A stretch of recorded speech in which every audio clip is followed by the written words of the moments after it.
Gangrel, the Vampire Warrior, and you're fanging and banging with Chris and Glenn of the Wrestling Connection.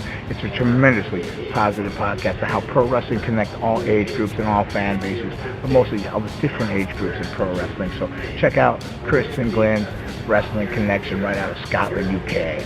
Want some, get some, bad enough, take some. There's a bloodbath coming. Gangrel, the Vampire Warrior.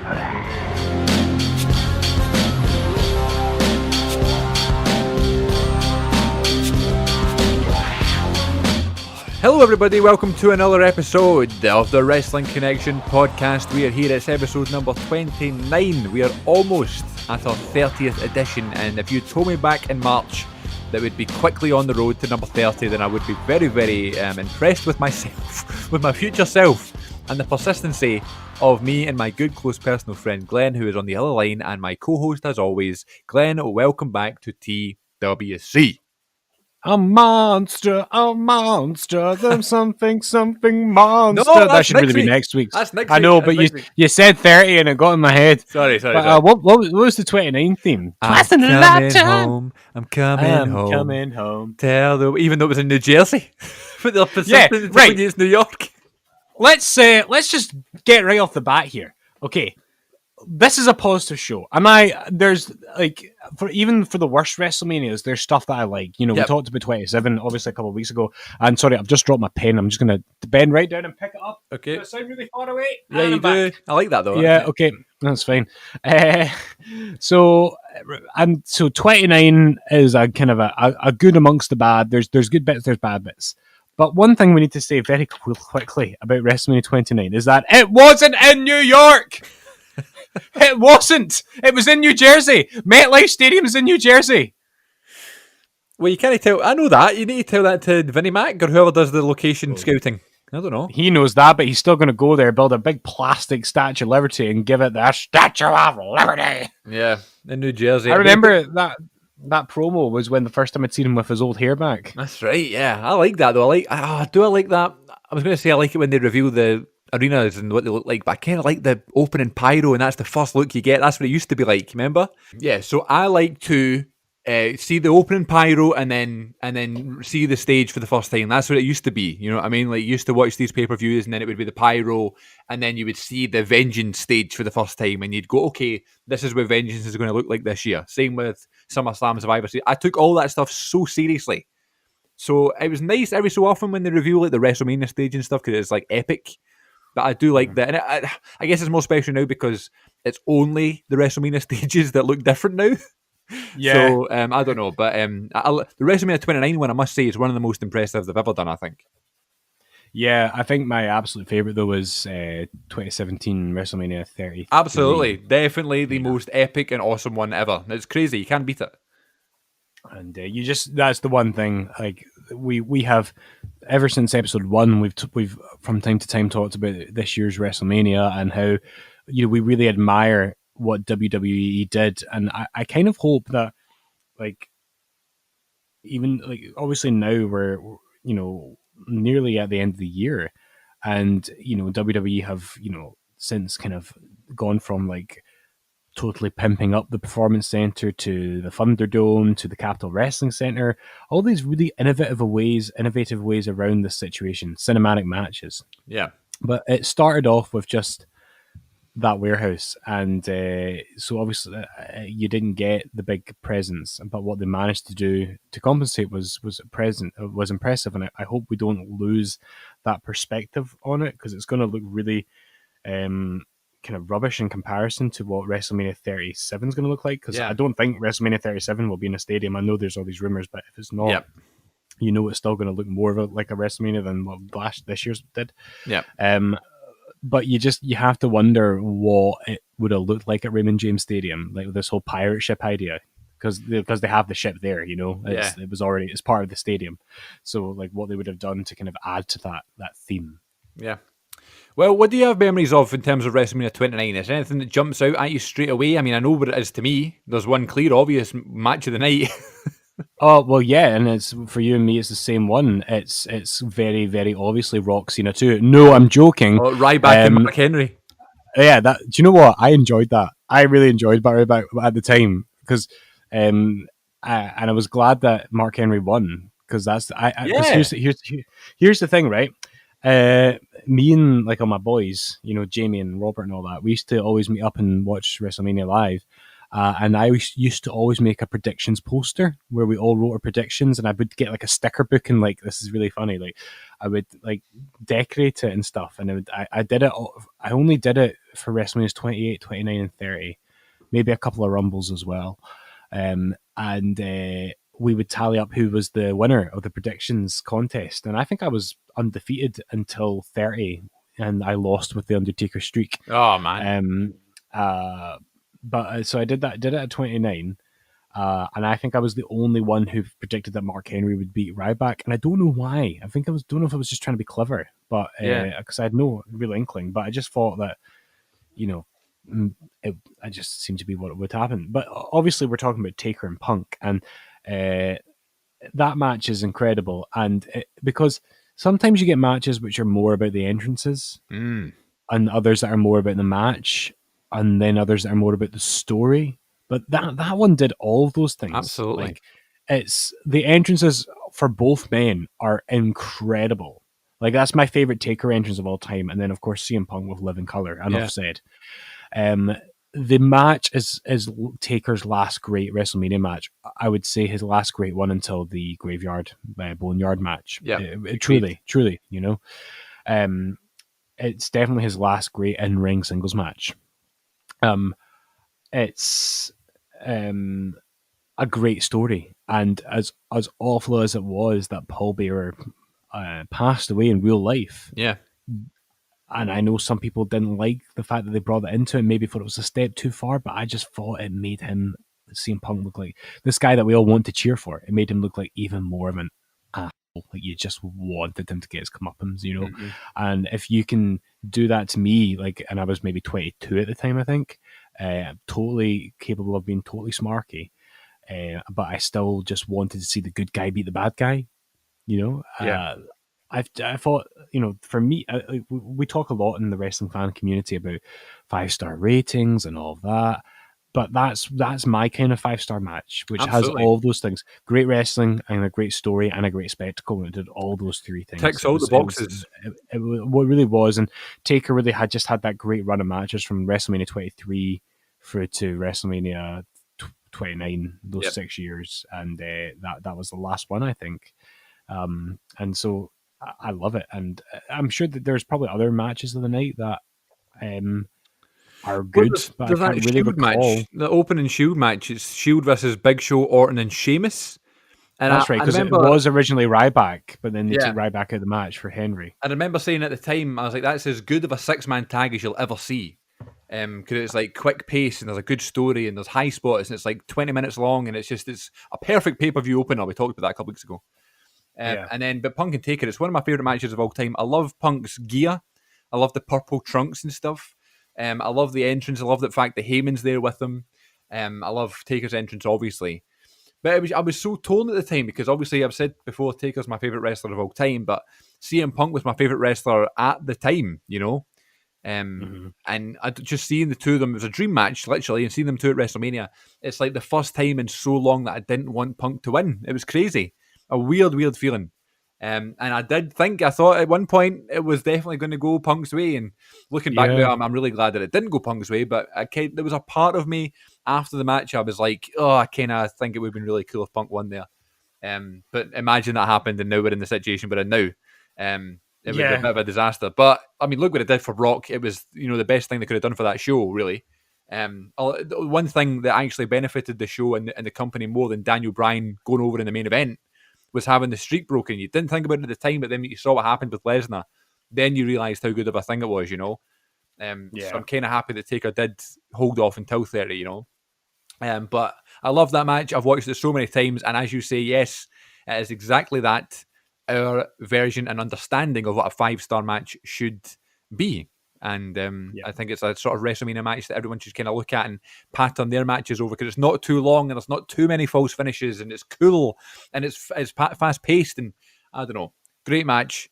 It's not even the match of the week for recommendation, because I've not watched it in a long time, but when I do, I'll recommend it for you. Nice one. You want to do some wrestling mental health chat?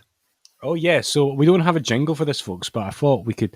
My working title for this is wrestling with mental I health or don't think wrestling with your brain. I don't think there should be a jingle. I think it should be you in a very, very intimidating voice saying Right, listen up.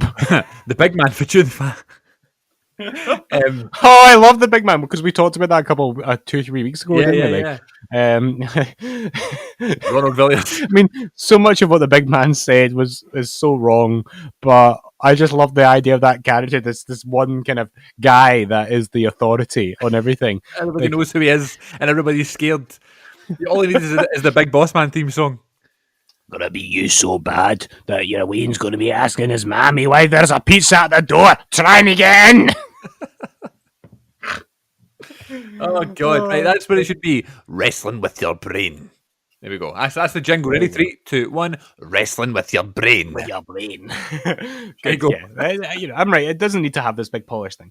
But yeah, last week I spoke about cognitive behavioral therapy, and I thought, for what it's worth, like sometimes people don't want to get mental health support like therapy because they think it's an extreme intervention, and they think it's something that it's either admitting weakness or it's something I can only do if a doctor's diagnosed me with depression or anxiety or whatever the mental health issue or disorder might be. Now, whereas I do have a diagnosed anxiety disorder, you don't need that to seek therapy. You can just be feeling a bit overwhelmed with life and be otherwise a very healthy person to seek it. And I just can't like speak highly enough of it. So I just want to. You talk about false finishes, Oh yeah. like this is like for me, how you do good false finishes. If a problem that you're facing is a match where your brain is the heel and you're the baby face, and obviously the baby face has got to win here, right? Right. There's all these good big sequences that you can have in your match in your brain to come out at the end. This is how you kick out every time, and it's a series of questioning. And I need to stress this, Chris. I am no therapist and I am no expert, so do not take my advice, folks, on face value. If this stuff interests you, read about it, talk to your doctor about it. Like go and read about it on credible websites like the NHS website, and you'll find what mental health support is available in your local area. Yeah. But what I'm giving you is like the abridgment of some of the stuff, and I thought I could chuck this in that I've had in my lifetime, and some of the times the things that make us anxious are the things that are totally irrational, but that doesn't mean we're stupid for having those fears. We might have a deep-seated anxiety over something or a situation or a feeling which goes quite far back, and it could have quite deeply set origins, and sometimes it's hard to figure out what that is. And therapy does that for you. It kind of helps you figure out your origin story, the build up to your blow-off match, so to speak. I like that. And so here's how your brain you can beat your brain. Like here's how you the babyface can beat your brain, the heel. And it's for these series of questionings. Think of it this way: in SmackDown versus Raw games and all the into the 2K games, if you get like a comeback mode, then you hit a sequence of moves like John Cena's 5 moves in Doom, and then boom, you get the 1, 2, 3. You hit a series of signature moves. You hit your signature, like your 5 knuckle shuffle, and then you hit the attitude adjustment 1, 2, 3. Babyface wins. You win over your brain. And it's a series of questions that you can ask yourself. And I'm going to kind of butcher this. I'm not reading this. This is just coming like this is a shoot, bro. Okay. But whatever it might be, for me, one of my things has always been like, and I'm not going to go. We don't have time for me to go into why this is, but I know why this is now, and I only learned why this is in therapy. But I'm really bad in buses and on cars. Like as a traveler, I can do trains, I can do planes, I can do automobiles. Hey. But I can't do cars and buses very well. I'm much better now. So you ask yourself, whatever your situation is, whatever your trigger situation is, you ask yourself, what am I worried about? What would I say? That's blow number one. So that's like the clothesline, the initial clothesline, right? Or the kind of like the suplexy thing that Cena would do. What am I worried about? What would I tell my best friend if he or she came to me with that problem? That's like the reflection. That's like stealing your opponent's finisher, I like it. And would this stand up in a court of law? So if you had your fear on trial and you put all the evidence down on paper and write down the evidence, write down what's the evidence for this fear, like what is the actual fuel to this fire? Would a judge actually, because 9 times out of 10 our fears are irrational and our anxieties are irrational. Yeah. And the last one, and different aspects of this are more effective to people for different reasons. But this was always my finisher. Is this going to matter in 6 months' time? Nice. And it's never, very rarely has it been. And see if the answer is yes. That way you maybe know that maybe your anxiety is justified. But the thing is, if you're going through a period of heightened anxiety, and a lot of us are right now in 2020, or if you are like a properly full-on anxious person, a lot of the time what you're worrying about is totally irrational. There will be other times where you might be worried about something and it is important and it is worth being anxious about, but I'm talking about like real life stressy stuff that should be bringing that reaction on. That's what you need as an anxious person, or if you're just having a stressful time in your life, even if you're not a diagnosed anxious person, like if you're overwhelmed, if you go through those questions, then you can start to look at yourself in the mirror, like metaphorically speaking, and understand, is my fears justified, or is my brain making this a lot worse than it needs to be? Is my brain being CM Punk in that match, or can I be the Undertaker here and tombstone these fears? And if you do this properly and take it seriously and put it all down on paper, I'm not saying it's going to make you feel better instantly, but it makes it much easier to understand and then deal with. And it takes practice. And that's the thing about CBT. Some people drop out of CBT because they're maybe not ready for it, or it's not for them. But you have to do it over and over again to really feel reap the rewards. And now I feel like when Edge came back at the 2020 Royal Rumble, and even though he was like 46, he looked amazing. Do you know what I mean? Like a few weeks ago, like Tori Wilson did a video for us, and she's in her 40s and she is just like so athletic still and so fit. And I felt like that. I feel like I'm a wee bit older, a wee bit more experienced, but I can deal with these things now because of the experiences, because of my commitment to like always trying to use my 5 moves of doom on my brain. I've used a lot of wrestling analogies in one quick story. No, I'm liking that though, because it's like it's bringing it back to the core audience. And listen, it sounds like you're talking to me here. Like, I know no one's listening live, and I'm your core audience. So, and I like the fact, I appreciate the wrestling references. No, I get it. I'll always try and do that when I'm talking about something serious. Try and make it more personal to whoever's listening. I think that's really effective. You know that as a teacher. You know your audience. No, I like that. I think this is a really important part of each show now. If we're going to try and add this new sort of secondary segment into the show, we can either go for it or we don't need to. But I think it's a good way to kind of break off into some real life chat rather than just stick to wrestling. I'm a very optimistic person. I'm very, very, positive and trying to be productive and all that stuff. That's my general vibe, in life. But everybody has off days, Everybody has days that they're just not feeling great. They're always just kind of wanting to just sit down and chill. I'm not saying that everybody goes through the more severe mental health issues that a lot of people go through, and justifiably so. But everyone has those down days. So what I try to do in those down days is just find the things that really matter the most to me, and what relaxes me, what calms me down, and just focus on those things for the day. And I'm a natural overthinker. I don't know about you, but I'm a very overthinker. Yeah. And I sometimes feel like when I'm worried about something or anxious about something, not always, but a lot of times I put it down to, I'm just overthinking. And then, of course, if it really is matter to me, if it really is bothering me, then it'll overcome that just the simple overthinking excuse. Then it becomes a real thing. And I think that's something to look out for, because it's not always overthinking. It is something that could really bother you to your core or whatever. Whereas a lot of things I worry about, it's just something that's in my mind that I forget about after a couple of days. So I like that 6 months time thing, because, are you going to even remember this thought 6 months later, a month later, no less, So this is definitely not the wrestling connection anymore, but that's fine.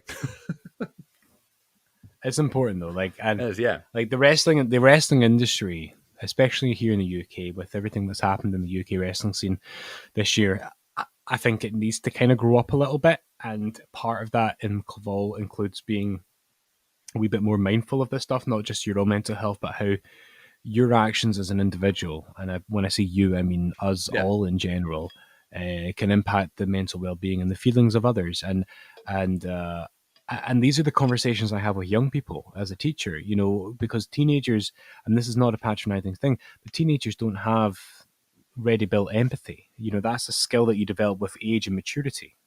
So, and I think the wrestling industry, like a lot of industries in society, needs that. It just needs a little bit more empathy and a little bit more understanding about these things. Because a live wrestling show, as much as we've told so many great stories, like it can be a very daunting and overwhelming experience as well, for a lot of people for a lot of reasons. So I'm always keen to have this sort of chat every now and then. And then we'll jump out of this now and we'll go back to a much more lighthearted thing. But I'm really chuffed. I hope I made sense, because I was Absolutely shooting straight there with high on my cup of herbal tea. So no, that's good. You want to take a wee toilet break and come back and we can go to our segments, or are you good? no, let's do toilet break. I was just thinking that there. The longer we go, Chris, the weaker my bladder gets. That's fine. So let's That's do fine. this. You have to train your bladder to go every half hour. Longer than that. I am a teacher, by the way. I know. I don't know how you do it. I do not know how you do it. Okay, we'll reconvene in a couple of minutes. Toilet break. Okay, it's time once again, ladies and gentlemen. We're here to recommend a match for you to check out this week on the WWE Network. Roll titles, roll segment jingle. Wrestling recommendations. Wrestling recommendations. Wrestling recommendations. Match of the week. Okay, I'm torn between two matches this week because I've been watching two very different types of wrestling. I've been watching 2010 WWE, and I've also been watching late 90s ECW. Oh, wow. So last night I decided I've been seeing lots of random like late 90s, early 2000s ECW clips on social media. So just by seeing it, it kind of put me in the mood to go look at it. So I listened to an episode of What Happened When with Tony Schiavone and Conrad Thompson. Hey, is Conrad? We should do that. Hey, is Wrestling Connection. And and we did. I watched Living Dangerously in 1999. So my next recommendation will be that match in a couple of weeks' time. But for this week, is going to be the one from 2010, and it is from Bragging Rights 2010, and it is your opener. Yeah, your opening match of Bragging Rights 2010, and it is for the United States Championship. It's Daniel Bryan defending against Dolph Ziggler. Oh, these guys are just great together. So much great chemistry, great pace, great storytelling. And I'll tell you something. I've said this before. I know I feel like I repeat myself a lot here on the show, but that's just what I do, right? 2010 isn't a year that I look back at fondly for wrestling. And I don't know why, because it was one of the definitely peak points. It was the year I discovered, I'll tell you exactly what it was. It was the year I discovered my love for independent wrestling, right? The first time I watched independent wrestling, well, very first time was on the Wrestling Channel back in 2005 or something, but the first time I really got into it was in 2009. I was in Benamedina in Spain, and I bought the PWG DVD that was released in the UK. It was in HMV for $5, and it was called PWG Sells Out. And I always looked at it on the shelves and just be like, let's go. It's not WWE, it's not TNA, it's probably crap. And then I bought it one day for $5 because I only had $5 saved up of pocket money. And I wanted a DVD to take it away on holiday with me. And I watched it, and I felt it was the first match was like Daniel Bryan versus Samoa Joe in front of like 17 people. And I just fell in love with it. It was one of those moments where it was like a come to Jesus meeting, watching something and realizing this whole new world, of wrestling. It was crazy. And then from that point onwards, I would just watch more and more. And 2010 was my first real smarky year, buying all the American merch and independent merch and trying to watch ROH instead of watching Raw and all that stuff. So when guys like Dolph Ziggler and Daniel Bryan wrestled in WWE, I always had that kind of smarky mindset and an independent mindset. And I was like, oh, they're finally going to get a chance to show what they can do. Oh, they're always held back. Daniel Bryan was fired and he's held back by John Cena, and Dolph Ziggler doesn't get a chance because it's always this guy in the main event and stuff. I was on that rant as always, right? Yeah. And then they go and have a match like this, right? And I can't express to you, I remember this match, and I remember, this one being a good one. But obviously, and again, 2010 isn't a year that I've gone back to. So just in my mind, I was thinking, okay, they have a good match on that show. I remember Daniel Bryan and The Miz had a good one at Night of Champions. And I remember Ziggler wrestled Low Key at Survivor Series, or Caval, as he was known in WWE. So there was Yeah. these things, I just have them in my mind as these good matches. But then over this past couple of weeks that I've been watching these 2010 pay-per-views, these matches are really, really, really good. Like better than I remember. And this one in particular is the one I chose, my favourite one of the bunch. Daniel Bryan and Ziggler at Bragging Rights 2010 is a screamer. So underrated. No one talks about it, and it is as good of a pay-per-view opener as I said last week or the week before. A very, very important part of a show. Something that that gets lost, you know. And how important what gets lost is the importance of it. I think the real setting the tone for the rest of the Truly. show. And Bragging Rights 2010 isn't the greatest show, right? It's got it's Randy Orton and Wade Barrett in the main event, and the big 7-on-7 tag match, which is SmackDown versus Raw, which always confused me because it was the month before Survivor Series. We were going to get big multi-man tag matches and stuff. But this match is so good, and both guys are really early on in their WWE careers. Both guys would go on to be multiple-time Intercontinental and US and World Champions, which is great for them because at this point, and I remember being, whatever age I was in 2010 and being like, these guys deserve everything. These guys are the best on the roster. And in my head, I just thought, it's a good match that I remembered and I thought was great because it was the held down underneath talent back in 2010. But when you watch this match again, it's actually quite ahead. I know it was only 10 years ago, but it's ahead of its time. It's they're having a match that you would see now on AEW in 2020, so it's a great match. Not only is it like lots of high spots and stuff, but it's really good grappling. I know that sounds daft, but both guys are just amazing wrestlers. The selling's great, the bumps are great. Vicky Guerrero's on the outside screaming, making a big deal, and the crowd, Excellent. the crowd are so into it, and it's total babyface heel. And I don't know where they were for this show. But they're definitely more behind Daniel Bryan, which is always nice to hear. Because I remember around that time, especially late 2010, early 2011, when it was really, I don't want to say it was child friendly or anything like that, or it was PG friendly. But you didn't hear a lot of those kind of visceral pops anymore, that you kind of you got back to that time with Punk and stuff in 2011. But there was a wee point in time where you didn't really hear that real sort of internet buzz in the crowd, like a smarky crowd or whatever, until they go to Chicago or whatever, But there was real, Daniel Bryan support here. The commentators are putting over a lot. I don't know what Michael Cole was thinking though, because do you remember in 2010 it was like Michael Cole thinks Daniel Bryan's a loser? You remember? Yeah, people have a go at Cole for that sort of stuff. I always enjoyed that. I really did. Listen, Michael Cole is very, very, very good at his job. Doesn't get enough credit at all. That is not an easy job what he's got. And he was good at playing the heel. I just never understood why the main announcer, his role was to bury this wrestler that is trying to succeed. You know what I mean? I just never got that. But it was entertaining, but especially listening to this recently, there has been a couple of times I've been rolling my eyes. I was like, why would you even say that? You're trying to build the guy. But then, of course, Daniel Bryan would end up winning, and then his point was proven wrong. But still, I didn't agree with it. But very, very good match. Very, very underrated. Totally worth your time. False finishes, great wrestling, mat wrestling, high spots, all that stuff. Definitely check it out this week. I'll definitely check it out. It's a great recommendation, and those guys have obviously gone on to have other matches, but 2010 was definitely a patch year for me in wrestling. I always followed it. I was always on WWE.com every Tuesday morning to find out what happened the previous night. Yeah.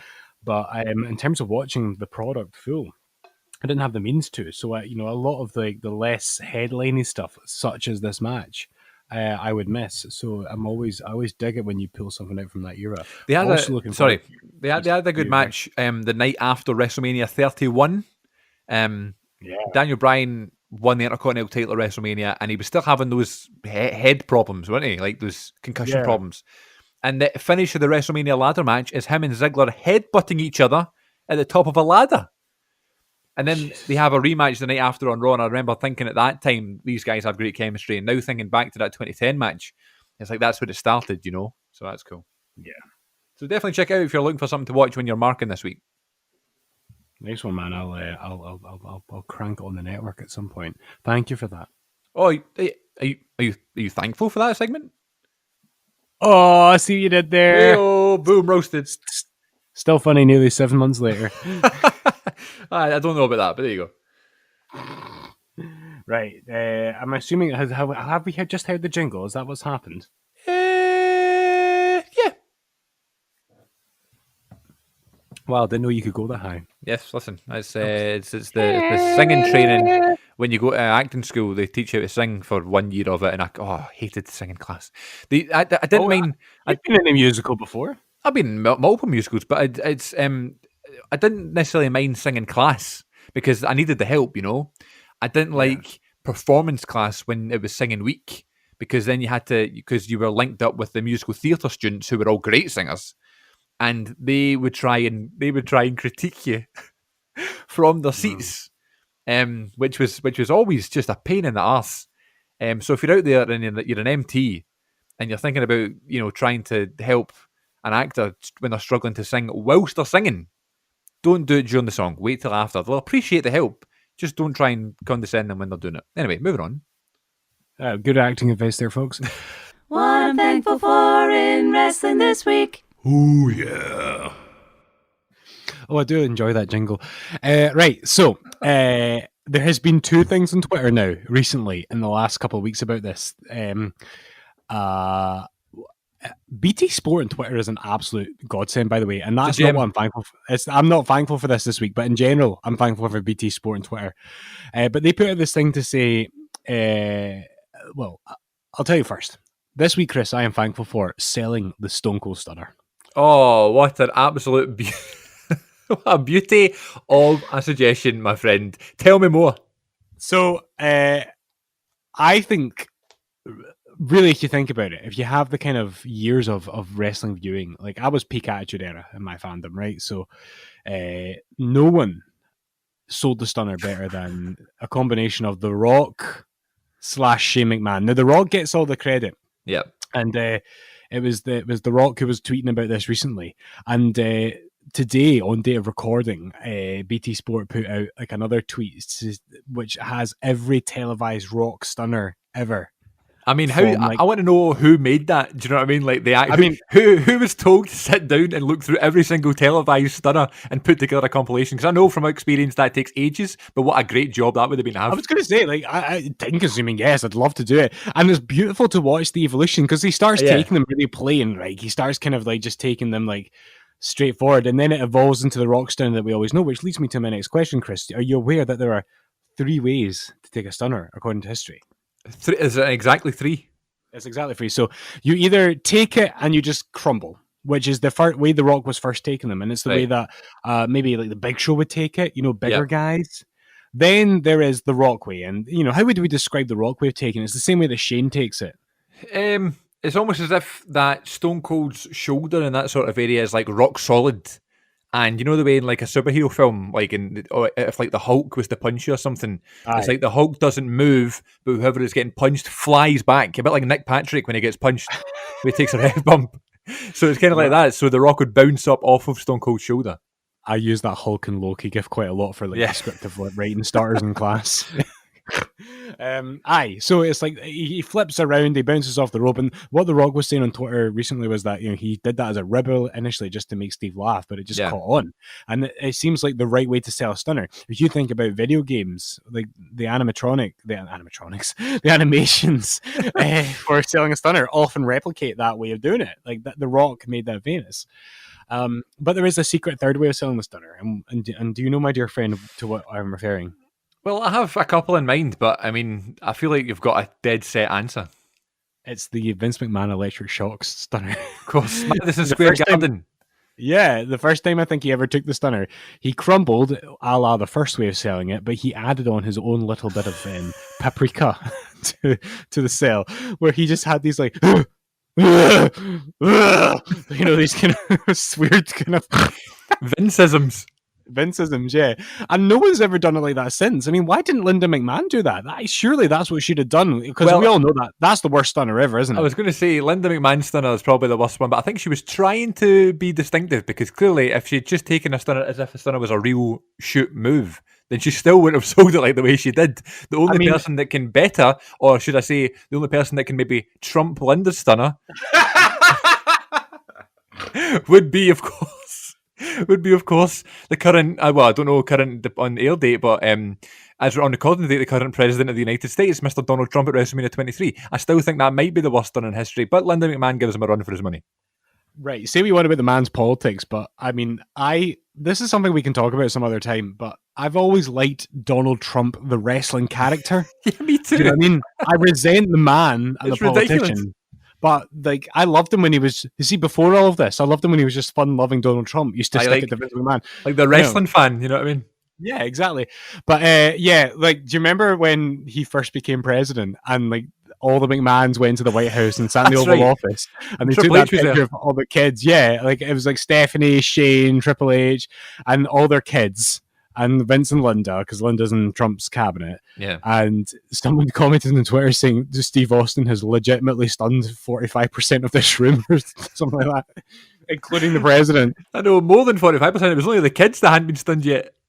Yet. The big Yet. word is yet. You saw them at WrestleMania 32. They're going to be in that ring at some point. Absolutely. I don't think that Austin's still going to be about, though. Do you know what I mean? I'm sure he will be. I mean, if you're born a McMahon, or even like the seat of a McMahon, I mean, surely that's a rite of passage, right? Yeah. You better get to Steve before he's in the retirement home. Exactly. I'd like to think when Austin's on a catheter, he'll still be stunning people. So who... Jeez, that's a bit of a dark image. Who else, other than The Rock and Shane and, of course, Linda, do you think is the best at selling a stunner?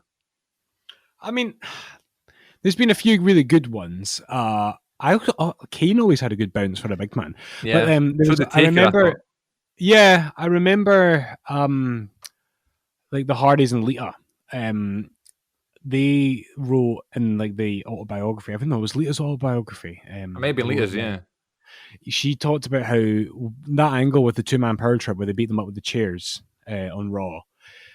She talked about how she was desperate to do the flippy stuff that The Rock does, but she was told she wasn't allowed to because they were so beat up, like Yeah. they would just fall faint. So I like the idea that there's maybe some thought put into how you sell it nowadays. But Mhm. then I think about like WrestleMania 32 and Xavier Woods taking a stunner and just thinking like that was the first stunner in like 5 Yeah. years or something, and that was a big deal. And how big a moment that would have been for him. Do you know what I mean? Yeah, but I was also disappointed by his sell, though. I was wanting something pure over the top. I suppose it was over the top. He kind of like flew back the way, and his arms were going about everywhere. I don't know. I was just expecting something really, really cool. I don't know. That's the thing, though, because it's like so long in between stunners. You kind of expect it now. You know, I refuse to see a stunner now without it being as epic and over the top as The Rock's, and not being disappointed. You know, I want everyone to be over the top and dramatic like The Rock. You know, I think Kurt Angle's got a good one. You remember the way he would take it? Like he would kind of go down on one knee and kind of push himself up with his foot, and he would kind of like do the kind of knockout, fall back, tree falling down in the woods kind of, you know, sell, which I thought was really good. Yeah. My favourite stunner sell that's not The Rock's version, because I mean, The Rock's is the best, but my favourite and most underrated was Randy Orton. And Randy Orton might have only taken the stunner, I don't know, once or twice in his whole career, and obviously Orton kind of came into stuff when Austin was already on the outward step. But it was the Survivor Series 2003. I can remember it very vividly because of the image of Shawn Michaels and Randy Orton at the end, and Michaels is like covered in blood, and I remember Orton's wearing like his kind of red trunks, and I remember thinking like I didn't know if it was just like a tribute to Shawn Michaels' blood because he was wearing the red, but I mean, but Stone Cold Steve Austin, it was like Team Austin versus Team Bischoff. And obviously Orton and whoever else, the heels and stuff, were on Team Bischoff, and then it was Shawn Michaels and his selection of faces that were on Team Austin, and it was for like control of Raw. And whoever's team wins gets control of Raw. And there's like a ref bump. I'm sure there's like 3 or 4 ref bumps actually. And Errol Hebner's out on the floor, and Mike Chioda's gone down and stuff. And everyone's back's turned. And Michaels is taking an RKO, and he's like a bloody mess. He's lying there lifeless. And it's like, oh, it's all over for Austin. And then Austin comes out into the ring, and he stuns Randy Orton. And Orton kind of does like a Rock kind of backflip, back roll kind of sell. But because Orton's so lanky, like the ropes get in the way, and he kind of like, you know, the way Orton would sell a super kick where he would kind of like tumble down. His feet would remain, but the rest of his body would crumble. It was kind of like that, but he kind of moved his legs back the way and get stuck on the ropes and stuff. It looks unbelievable. And then I think at the end of the match, it's just like someone puts Orton over Michaels and Team Bischoff wins anyway. But it's just an epic, and it's like one of the favourite moments of that whole show. That's a mental show. That's the show that Vince gets buried or buries alive's Undertaker with the help of Kane because Vince McMahon bladed after being punched one time by the Undertaker. You remember that? It was like he had like a hole in his head. It was just a bonkers time because you had Vince versus Taker and Shane versus Kane. Shane versus Kane, and that's when a couple of months prior, Kane electrocuted Shane's testicles. I mean, I've heard about fertility treatment, but this is ridiculous. And at the time, there was also a thing going about on Raw where the tests fans were called testicles.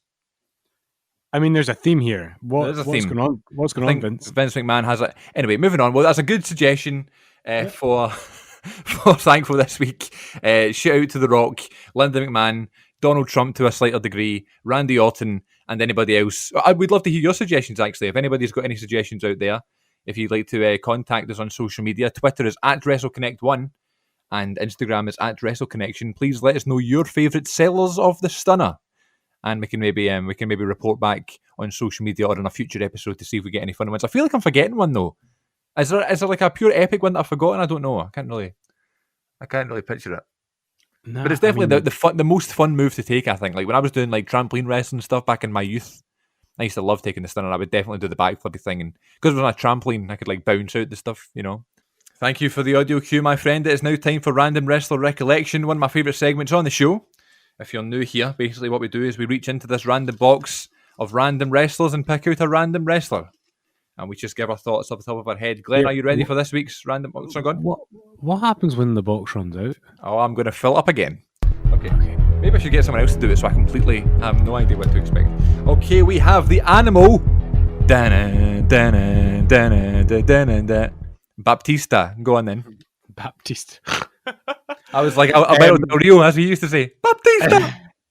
I once held Dave Batista's sweaty hand in my hand. Very nice. It was. Tell us that story.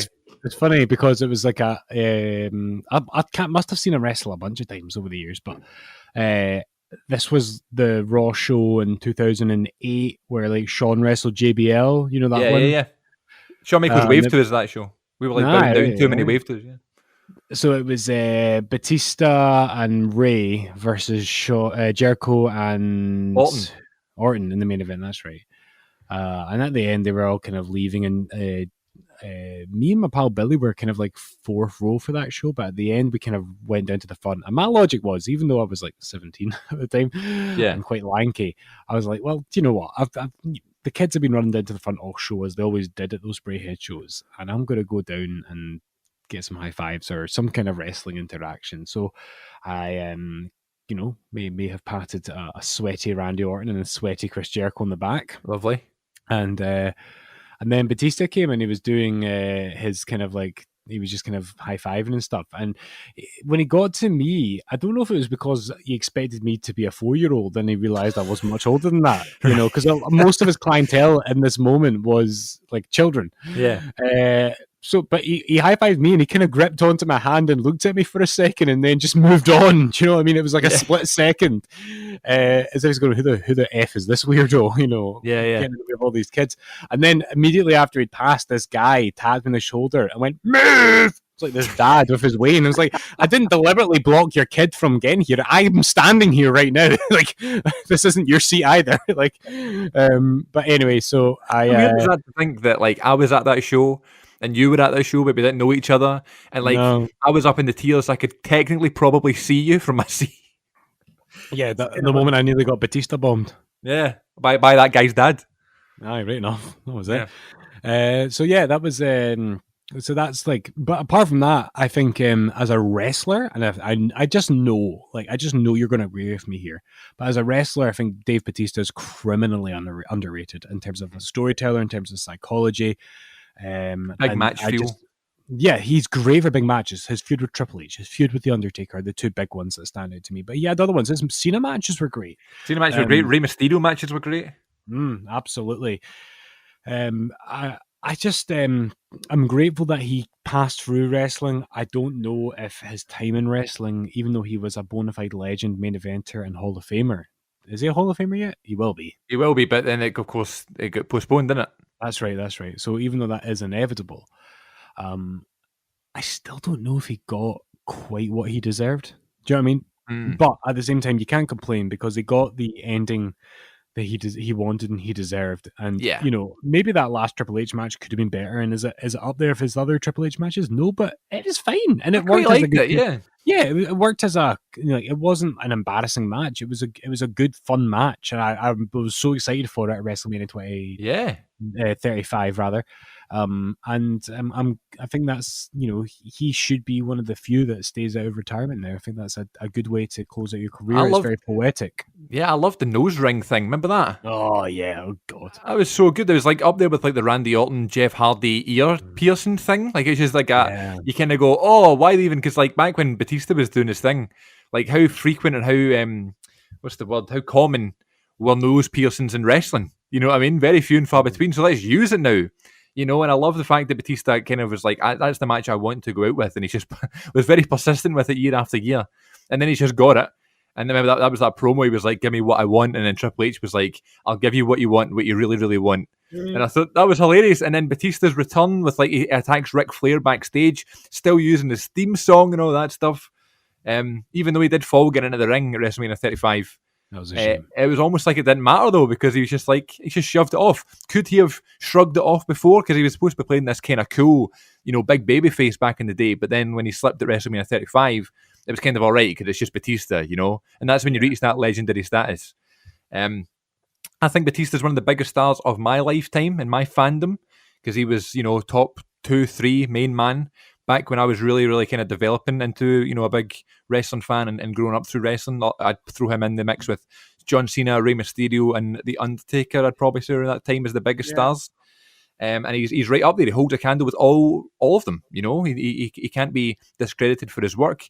One of the best theme songs and entrances in the business. An over moveset.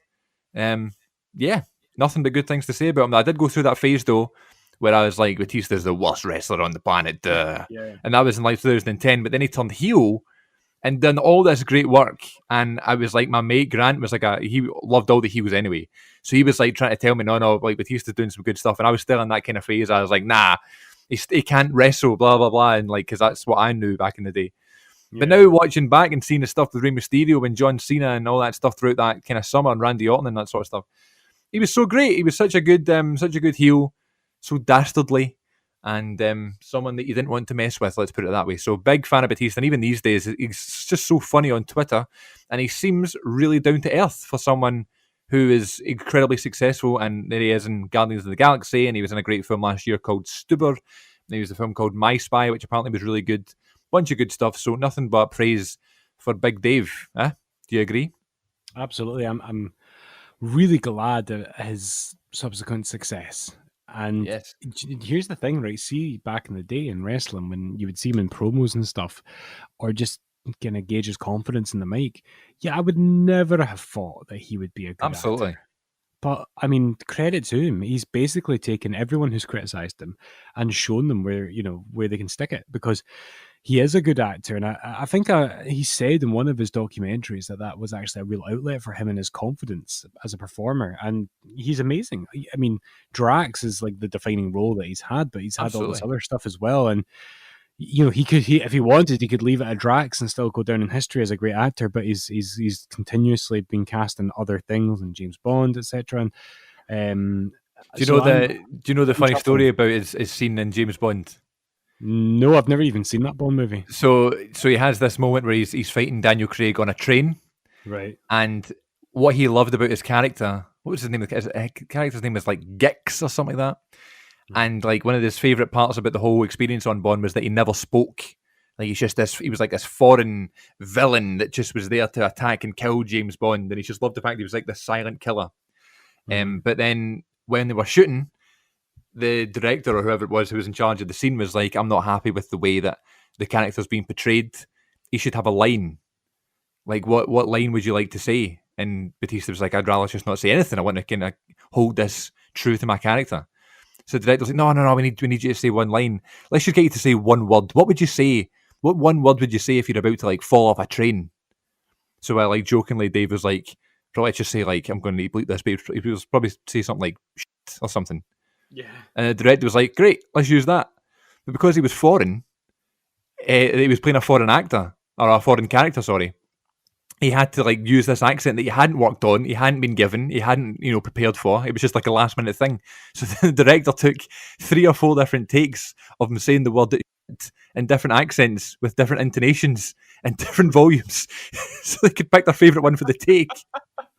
So there's Batista standing on the edge of a train saying this word over and over again in funny ways. And then when you watch the film, the one they've picked is like this Middle Eastern European mix of an accent. And he says the one line, the one word, and then gets thrown off the train. It's so random. So he says that's his one regret with doing Bond. He didn't want to say anything, but he had to say that one word in many different ways, which I just thought was I love hilarious. that. That's brilliant. Oh, good shout, man. Sums up Hollywood for you. But there you go, ladies and gents. There was another episode of the Wrestling Connection podcast. Please let us know what you thought, as I said before, with our social media outlets. And please subscribe to us on YouTube by searching the Wrestling Connection podcast on there. And tune in next Sunday for another brand new episode. I think we're reaching episode 30 next week, a landmark for sure. So be sure to tune in and listen to your boys chat next week all about some more wacky things in the wacky world of professional wrestling. See ya!